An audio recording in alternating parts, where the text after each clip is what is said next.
ചിതിഹാസ്തി ചിന്മാത്രം ഇദം ചിന്മയമേവ ച ചിത്വം ചിദഹം ഏതേച ലോകാശ്ചിതിതി സംഗ്രഹ. എന്താണ് ഇവിടെ ഉള്ളത്? ചിത്തബോധം എന്ന് പറഞ്ഞാൽ ചിന്മാത്രം, അത് മാത്രം, മറ്റൊന്നുമില്ല. ചിതിഹാസ്തി ചിന്മാത്രം ഇതം ചിന്മയമേ വെച്ച ഈ പ്രപഞ്ചം ബോധമയം. എന്താ നമ്മൾ ഇന്നലെയൊക്കെ പറഞ്ഞതുപോലെ 1000 ആഭരണങ്ങൾ മുന്നിൽ നിരന്നിരിക്കുന്നു. എന്താ സത്യം? സ്വർണം. സ്വർണം മാത്രം. ഈ കാണുന്ന ആഭരണങ്ങൾ സ്വർണ്ണമയം. എന്താ കാര്യം? സ്വർണമില്ലേ ഒരാഭരണവും ഇല്ല. അതുപോലെ ഇത് ആവർത്തിച്ച് ചിന്തിച്ചു നോക്കുക. നമുക്കാർക്കും പിടികിട്ടും, എളുപ്പം. ബോധമില്ലയോ ജഗത്തില്ല.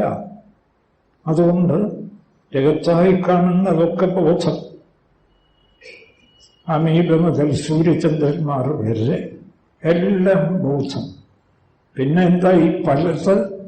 ബോധത്തിലൊരു രൂപം, ഒരു പേര്. എന്താ? സൂര്യൻ, ബോധം. പിന്നെ ഈ കാണുന്നത് ആ ബോധത്തിലെ ഒരു രൂപം, സൂര്യൻ എന്ന പേര്. രൂപവും പേരും ഒരിടത്തും അണുപോലും പുതിയ വസ്തുവിനെ ഉണ്ടാക്കുന്നില്ല. വളയും മാലയും സ്വർണത്തെ അല്ലാതെ മറ്റൊരു പുതിയ വസ്തുവിനെ ഉണ്ടാക്കിയിട്ടില്ല. അപ്പോ ചിതിഹാസ്തി ചിന്മാത്രം ഇതം ചിന്മയമേ വെച്ച ഈ കാണുന്നതൊക്കെ ചിന്മയം, ബോധമയം, ബ്രഹ്മമയം. അതുകൊണ്ടാണ് സദാശിവ ബ്രഹ്മേന്ദ്രൻ മറ്റു പാട്ടുപാടിയത് സർവം ബ്രഹ്മമയം. അല്ലാതെ അദ്ദേഹം ചുമ്മാ ഒരു ദിവസം കാലത്ത് എണീറ്റിരുന്ന് പാടിയതാണോ? നല്ലവണ്ണം അനുഭവിച്ചിട്ട് പാടിയതാണ്. ഇതം ചിന്മയമേ വച്ച മഹാബലെ ചിത്വം, നീ ബോധമാണ്. എന്തുകൊണ്ട്? ബ്രഹ്മമാണ്. എന്തുകൊണ്ട്? ബോധമില്ലേ, നീ ഇല്ല.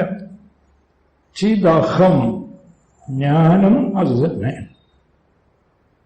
ഏതേച ലോകാശ്ചിത്, ഈ കാണുന്ന ലോകം മുഴുവൻ ബോധം. ഇതി സംഗ്രഹ, ഇതാണ് ചുരുക്കം. പിന്നെ ഈ പലത് തോന്നാൻ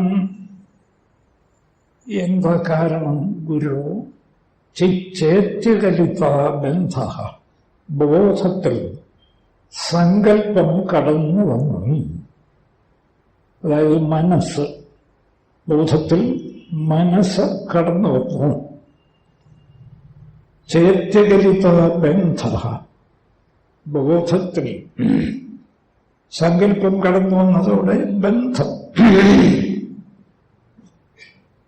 തൻ മുക്തിരുച്യത്തെ, സങ്കല്പം പോയോ ശുദ്ധബോധം, അതാണ് മോക്ഷം. ചിദചേത്യാഖിലാത്മാ, സങ്കല്പമില്ലാത്ത ബോധമാണ് ആത്മാവ്. നമ്മുടെ ആത്മാവ്, പരമാത്മാവ് ഒക്കെ പറയുന്നില്ലേ? ചിദചേത്യാഖിലാത്മാ, ഇത്രയുമാണ്. ഇത് വേദാന്ത സംഗ്രഹം. വേദാന്തത്തിന്റെ ചുരുക്കം ഇത്രയുമാണ്.